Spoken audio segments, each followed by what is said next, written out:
നമസ്കാരം. Truth vision ന്യൂസിലേക്ക് സ്വാഗതം. കൊല്ലം വെളിനല്ലൂർ ശ്രീരാമസ്വാമി ക്ഷേത്രത്തിൽ 41 വിളക്കിനോടനുബന്ധിച്ച് പേട്ടതുള്ളൽ നടന്നു. ക്ഷേത്രവുമായി അടുത്ത ബന്ധമുള്ള മണ്ണൂർക്കാവിലാണ് ക്ഷേത്രത്തിലെ തിരുവാഭരണം പണ്ടുകാലത്ത് സൂക്ഷിച്ചിരുന്നത്.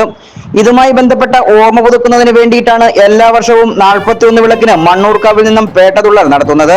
തൃക്കൊടിയേറ്റ മഹോത്സവത്തിന്റെ പള്ളിവേട്ട ദിവസം പള്ളിവേട്ടക്കുറുപ്പായി നിൽക്കുന്നതും മണ്ണൂർക്കാവ് കുടുംബാംഗമാണ്.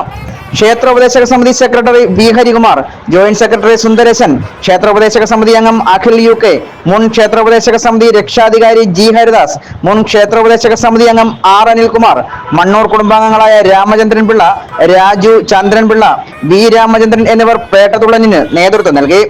ശബരിമല ശ്രീധർമ്മശാസ്താവിന്റെ ഉത്സവത്തിടമ്പേറ്റുന്നത് ഈ വർഷവും വെളിനല്ലൂർ മണികണ്ഠനാണ്. കൂടാതെ ക്ഷേത്രത്തിൽ ദശാവതാരചാർത്തും വിവിധ കലാപരിപാടികളും നടന്നു വരികയാണ്. 2025 ഫെബ്രുവരി 2 ഞായറാഴ്ച രാവിലെ 7:30 മുതൽ ക്ഷേത്രത്തിൽ മകരപ്പൊങ്കാല നടക്കും. വെളിനല്ലൂർ ശ്രീരാമസ്വാമി ക്ഷേത്രത്തിലെ രോഹിണി മഹോത്സവം 2025 ഏപ്രിൽ 2 മുതൽ 9 വരെയും തൃക്കൊടിയേറ്റ് മഹോത്സവം 2025 ഏപ്രിൽ 22 മുതൽ മെയ് 1 വരെയും നടക്കും. മതസൗഹാർദ്ദത്തിന് പേരുകെട്ട ക്ഷേത്രത്തിൽ നടക്കുന്ന വയൽവാണിഭവും ശ്രദ്ധേയമാണ്. Truth vision news, Velinallur.